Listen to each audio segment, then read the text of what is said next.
Okay, I'm Austin Hagan, professor in extension plant pathology here at Auburn. I'm going to talk a little about seedling diseases in cotton today. Essentially, seedling diseases are primarily a problem when cotton or any other crop, either seed germination is delayed or the seedling growth is slowed. Of course, we're looking at cold weather and corn seed in the soil, so we might actually, those folks that planted may have some issues with seedling diseases in their corn. But the risk factors for cotton seedling disease are planting in sandy soils. I already mentioned cool, wet conditions, essentially slowing the either rate of seed germination or seedling growth, makes them more vulnerable to attack by soil fungi. The deeper they're planted can contribute to seedling disease. If they're a seeder placed too deep, they're going to struggle to come out of the ground. Their growth is, again, going to be slowed. They're more vulnerable to attack. Seed to soil contact may interfere with the rate of germination and seedling growth. May be an issue there. There's some discussion about whether some soil herbicides will interfere with either root development or slow growth, and again, you have more risk factors there. But basically, any soil or weather condition that either slows seed germination or seedling growth will contribute to problems with seedling disease in cotton. And there are some classic fungi that are associated with seedling disease. Pythium and Rhizoctonia primarily are those that are considered to be the primary seed rotters in seedling pathogens. You can have some issues with Ascochyta. Phalabiopsis causes black root rot in cotton, and it can also contribute to early season stand losses. And a newer issue that's coming into play is the Fusarium oxysporum, which is associated with fusarium wilt in cotton. Apparently, there are some isolates of this fungus that are coming into play as causing a root rot in emerging cotton. It may be, in some cases, this pathogen is not associated with the cotton root rot, which is normally, it's a complex disease in cotton to get fusarium wilt, but here the Fusarium oxysporum in and of itself may be serving as a seedling plant pathogen in cotton. And this problem has shown up primarily in southwest Georgia, where they're starting to see stand thinning due to fusarium. There's some question as to the particular identity of the Fusarium oxysporum that's involved in this process, as to whether it's a newer strain or whether it's just an old strain exhibiting some new pathogenic activity in cotton. But it is a problem that has been showing up more and more in that particular area. That later in the season, particularly if you have root rot or root knot nematode present, then you get the classic fusarium wilt. But the stand thinning was probably occurred early in the year, and then later on the cotton starts going down to wilt symptoms. And then when you see this, more often than not, you do find an association with the cotton root knot nematode. They've also associated some problems in Georgia. Now, whether they'd occur here in Alabama or not, with the presence of sting nematode, which is something new. With Rhizoctonia root rot, you tend to have a dry rot of the crown area. If it's Pythium, it tends to be wetter. I would guess that the fusarium root rot and early season wilt diseases that are starting to crop up are also more of a dry rot type of symptom pattern. And really the only way to identify or distinguish between these two, or perhaps some of the other root rotters in seedlings like Phalabiopsis, would be to have sample sent to the plant diagnostic lab, and we would have to look at them and see which fungus is present and which one is not. most or all cottonseed that's planted by farmers is treated with a fungicide complex to manage rhizoctonia and Pythium-incited diseases. Now, there are some situations where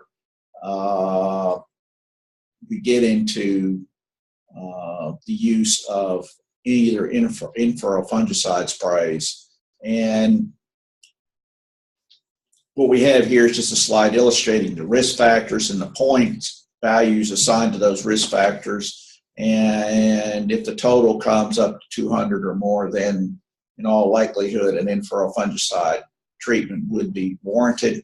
As I mentioned before, the major risk factors are things like low soil temperatures in combination with cool and wet conditions. Seed quality comes into play, as does the history of seedling disease in that field. They're just, maybe due to rotational practices, just happen to be some fields where the likelihood of having stand losses due to seedling disease is greater. And of course, there's a lot of weight given to the fact that these fields have historically had some issues. Tillage comes into play, because I would probably guess that with a high residue situation and a lot of organic cover, that soil is going to be a little cooler than it might be if there was no cover there. And so you have an increased risk of seedling disease.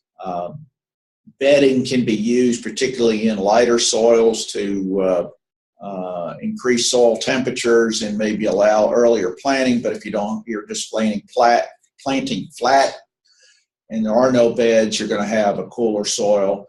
Reducing the seeding rate is fairly common in cotton today because of the cost of the technology in a lot of our varieties, and a number of growers have gone to 2 seed per foot of row. So if you reduce the seeding rate, you're planting early and the soils are wet, you're automatically into an in-furrow fungicide spray, and then soil drainage situations, which goes back to also will contribute to that risk. Now, your in-furrow fungicide treatments have specific ranges of activity, and so Quadris headline, Pyraxor all target rhizoctonia and Pythium. Your Ridamil Gold is only a Pythium product, and you've got to have the combination material in order to pick up rhizoctonia. I mentioned Fusarium as being an issue, particularly in southwest Georgia, but it may be one here. And the only one of the in-furrow fungicide that will pick up that particular disease is Pyraxor. Then we do have also as a early emergence treatment in cotton to control rhizoctonia, we have Elatus. So that's a little different treatment as compared with the in-furrow sprays. That'll be made later on when the risk factors for rhizoctonia, seed rot, and seedling disease are still high, and it would basically be what we would call an act-cracking treatment. Now, one other variable in all of this is Vellum Total, which has come out as an in-furrow spray for nematode control in cotton. And it so happens that the active ingredient in Vellum Total, flupiram, actually is a fungicide that just happens to have nematocidal activity. And when we're putting Vellum Total out in furrow for nematode control, we're actually putting a pretty fair slug of a fungicide out there. And Vellum Total does have activity against Fusarium, and of course it would be used for cotton root knot control, so it will likely give some suppression of Fusarium in cotton. The other point is that it does not have Pythium activity, but more than likely you are going to also see some increased rhizoctonia control with Vellum Total in cotton. And it does have, or is labeled for rhizoc control in potato at rates where we're used similar to those that we're using in cotton. So even though there's no data to support that Vellum Total will control rhizoc in cotton, in all likelihood it will have secondary activity in that area as well. So as far as your general control practices to manage or to avoid seedling disease in cotton, it would help to rotate, because planting cotton year after year does build up a fungal microflora that can cause seedling disease in cotton. So rotation is going to be your primary means of managing that risk. Certainly addressing any soil fertility issues that might interfere with either seed germination or particular seedling growth, slow it down. If those are taken care of, that'll help. Chris Bauckham talked about soil temperature in peanut, which is just as important here in cotton. And so the soil depth temperature should be over 65. If you have to plant early, particularly in South Alabama, you may want to look at making raised beds and then planting into those as a means of getting in early.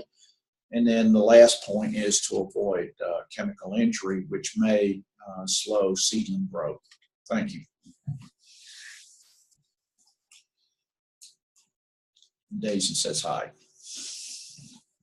I don't have a lazy, so I don't.